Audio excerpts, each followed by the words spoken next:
Have you ever wondered what really happens to your food after you swallow it? It turns out digestion is way more dramatic and way more important than most people realize. It's not just about what you eat, but how your body breaks it down. Because when just one step in digestion goes wrong, it can cause everything from bloating to reflux to fatigue, even mood swings and skin issues.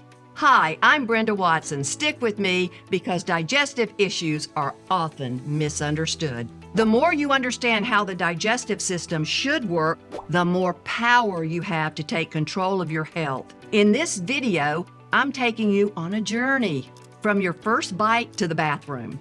And I'll explain how your brain, your gut, and your microbiome all work together to keep you feeling your absolute best. So let's talk about the 5 steps of digestion. Step 1, digestion starts in your brain. You may think this is crazy, but digestion starts before you take your first bite. Just thinking about food triggers your brain to send signals telling your body to release saliva, stomach acid, bile, and digestive enzymes. But if you're eating in a rush, or while you're stressed out, or you're scrolling on your phone, you're skipping this warm-up phase. The rest and digest state is essential. When you're in fight or flight mode, digestion slows way down. So before you take the first bite, just take 5 minutes to pause and give a moment to be grateful.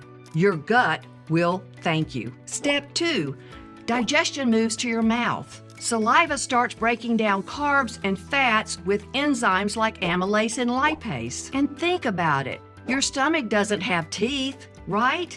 So chew like your gut depends on it and mix the food in your mouth with saliva and enzymes. And if you eat too fast, your food hits your stomach in chunks with less time for enzymes to work on it, and that makes everything harder downstream. Plus, you burp a lot. Don't let anyone tell you that's normal. So slow down and chew your food thoroughly. It's the easiest fix for better digestion. Step 3, now we're into the stomach. Once food reaches your stomach, it gets dunked in a high-acid bath. And I call your stomach your sterilization tank. Hydrochloric acid kills off harmful microbes and activates the enzyme pepsin, which begins breaking down protein. The result is a thick, acidic soup called chyme. Think of chyme as your stomach acid's version of a smoothie, just not one you'd ever want to drink. And that acidic mixture is what moves into your small intestine to keep digestion going. But if your stomach acid is low, protein isn't digested properly, and that can lead to bloating, gas, and undigested food stressing out your small intestine. So be careful with things that lower your stomach acid, like stress, a poor diet, or taking too many antacids. Step 4, digestion moves to your small intestine. This is where the real magic happens. As food leaves your stomach, your body releases bicarbonate to neutralize the acid. Think about that. Your body makes its own antacid. That creates the perfect environment for your small intestine to break down nutrients and absorb them like a sponge. So here's how it works. Your small intestine gets partially digested food from your stomach and continues to digest it using enzymes from your pancreas, as well as bile from your liver and gallbladder. The carbs are broken down into glucose, proteins are broken into amino acids, and fats become fatty acids.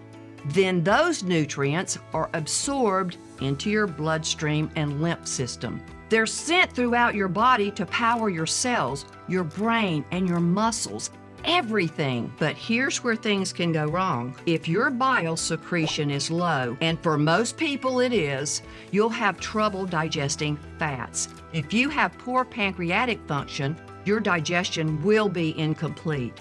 And if your gut lining is damaged, it can lead way to leaky gut, malabsorption, and inflammation. Your body might try to tell you there's a problem with symptoms like bloating, fatigue, nutrient deficiencies, even greasy stools. Most nutrients are absorbed in the small intestine, which is very long. And if you spread out the small intestine flat, it's the surface space of a tennis court. Step 5, your colon, is the last stop, but certainly not the least. Here's where your gut bacteria clock in, and trust me, they're hard workers.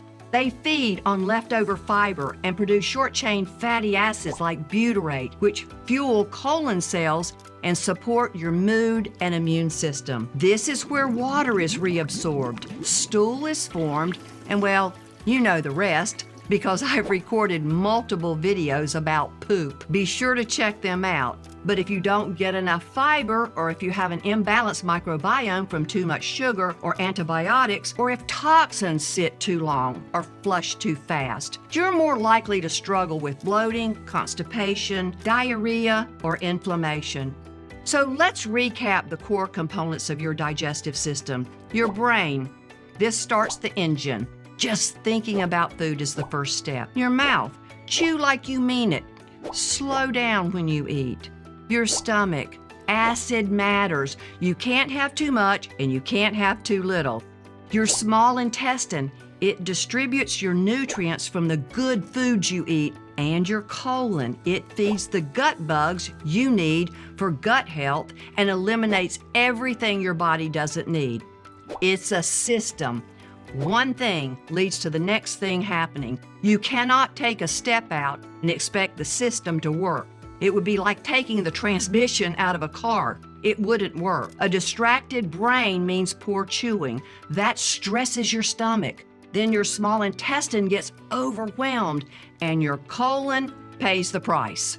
So pay attention to your digestion. If something feels off, don't just treat the symptom. Think about where in the chain the problem might have started. If you'd like a quick guide, download my 5 Steps of Digestion cheat sheet. And don't forget to like, subscribe, and share this with someone whose gut could use a little digestive love.